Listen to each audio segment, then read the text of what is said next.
நான் நிறைய வீடியோஸ் பார்க்குறேன். அதில் எல்லாருமே காமனாக நிறைய பொண்ணுங்க என்ன சொல்கிறாங்கன்னா, ஹஸ்பண்ட் ஒரு டைம் வந்து செஞ்சுட்டா அதுக்கப்புறம் நம்ம அதே ஹெல்ப்பை எக்ஸ்பெக்ட் பண்ணுவோம்னு சொல்லி ஒரு டைம் தான் செய்வா, அதைவேவெல்லாம் நீ ஃபாலோ பண்ணிக்கூடாது.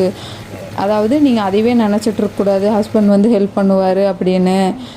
ஏன் இந்த மாதிரி மைண்ட் செட் நிறைய ஆம்பளைங்களுக்கு இருக்குதுன்னு எனக்கு புரியல. பண்ணுங்களே, ஹெல்ப் பண்ணுங்களே, அது உங்கள் ஒய்ஃப் தானே. பண்ணுனா இப்போ என்ன குறைஞ்சிருவீங்க?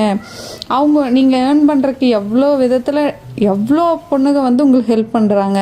அப்போ நீங்கள் இது கிச்சன் வேலையில் வந்து ஹெல்ப் பண்ணுறதுல என்ன இருக்குது? அதையே நீங்கள் வந்து அந்த மாதிரி பழகிக்குவாங்க அப்படின்னு நினைக்கிறீங்க. பண்ணுறதுல தப்பு இல்லையே, பழக்கமான ஆகட்டுமே, இப்போ என்ன அதில் தப்பு இருக்குது? அப்புறம் ஹெல்ப் பண்ணுற ஹஸ்பண்ட்ஸை பார்த்து என்ன கேட்குறீங்க? என்னடா ஒய்ஃப் வீட்டில் நிறையா சொத்து இருக்கும் போல் அப்படி உளுந்து பார்த்துக்கிற அப்படியெல்லாம் கேட்குறீங்க. ஏன்னா இது என் ஹஸ்பண்டவே நிறைய பேர் கேட்டிருக்கிறாரு, என்னடா நிவி வீட்டில் ரொம்ப வெயிட்டான பார்ட்டி போல், ரொம்ப வெயிட்டான பார்ட்டியை பிடிச்சிட்ட போல் அப்படின்னலாம். அப்படியெல்லாம் ஒரு சீனும் கிடையாது. அப்படியே ஒய்ஃப் வீட்டில் வெயிட்டான பார்ட்டியாக இருந்தால் கூட நிறைய ஹஸ்பண்ட்ஸ் ஹெல்ப் பண்ணுறது கிடையாது. ஸோ அதுக்கு சம்மந்தமே இல்லை. உங்கள் ஒய்ஃப் கஷ்டப்படுறாங்க, நாமளும் ஹெல்ப் பண்ணலான்னு நினைக்கிறது தான் நீங்கள் வந்து நினைக்கணுமே தவிர, அவங்க என்ன கொண்டு வராங்க அதை வச்சு அவங்கள ட்ரீட் பண்ணுறதெல்லாம் ரொம்ப தப்புங்க.